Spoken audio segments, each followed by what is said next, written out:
बोलिए मेरे बांके बिहारी लाल की जय।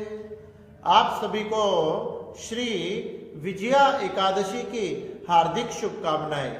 श्री युधिष्ठिर जी महाराज एक समय भगवान श्री कृष्ण के पास जाकर पूछने लगे कि हे माधव, हे कृष्ण, हे जनार्दन, हे जगतपति, कृपया कर आप मुझे फाल्गुन मास के कृष्ण पक्ष की एकादशी का क्या नाम है, आप उसकी क्या विधि है, क्या कथा है, किस प्रकार से वो धारण की जाती है, ये सब बताने की कृपा करें।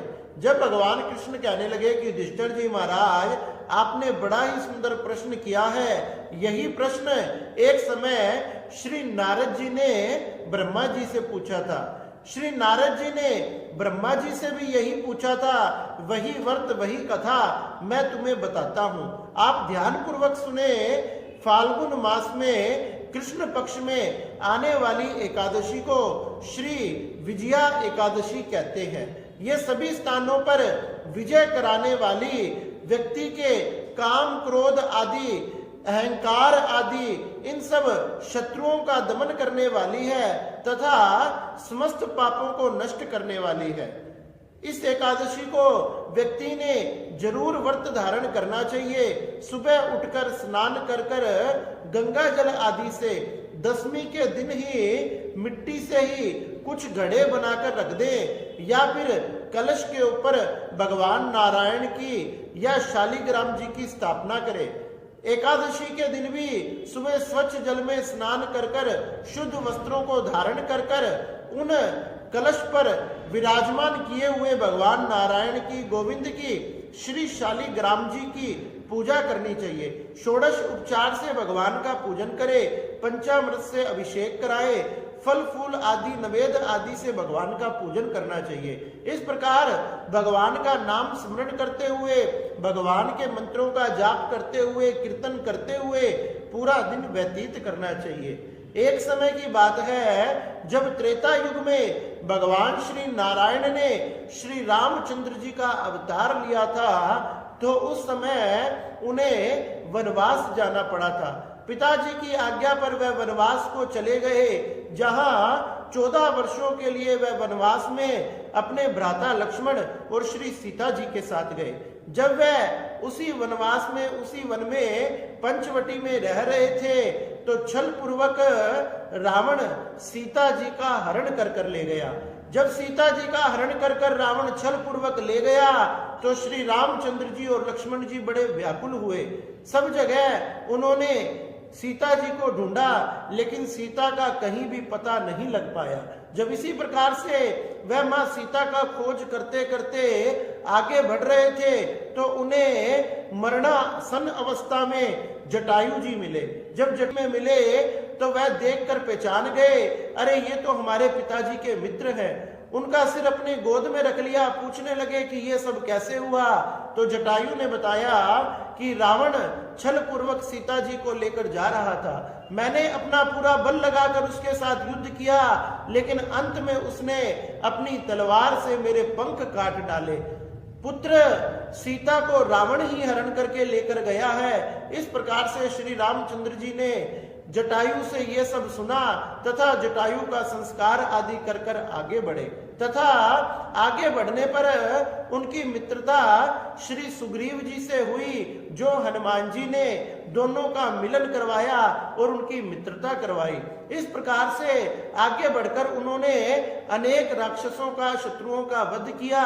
अनेक प्रकार से शत्रुओं का वध करते हुए जब वह आगे बढ़ रहे थे, तो श्री हनुमान जी ने और वानरी सेना ने सीता जी को ढूंढने का कार्य आरंभ किया।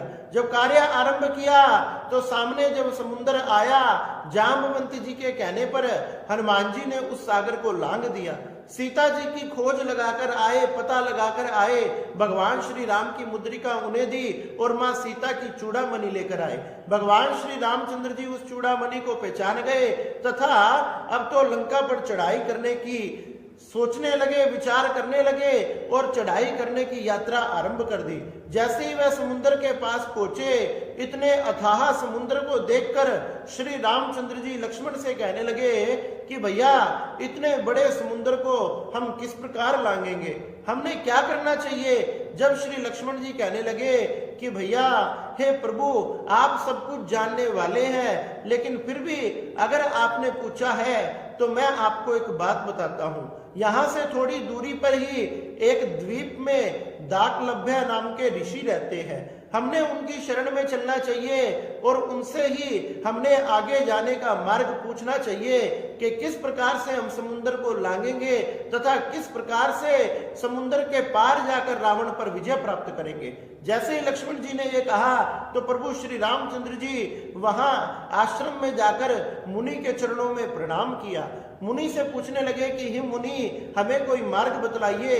तो महात्मा ने बताया कि फाल्गुन मास में आने वाली कृष्ण पक्ष की विजया नाम की एकादशी को अगर आप धारण करते हो, पूजन करते हो, भजन करते हो, तो निश्चय ही समुद्र भी आपको पार जाने का रास्ता देगा, आपको रास्ता बताएगा तथा रावण पर भी आप विजय प्राप्त कर लोगे।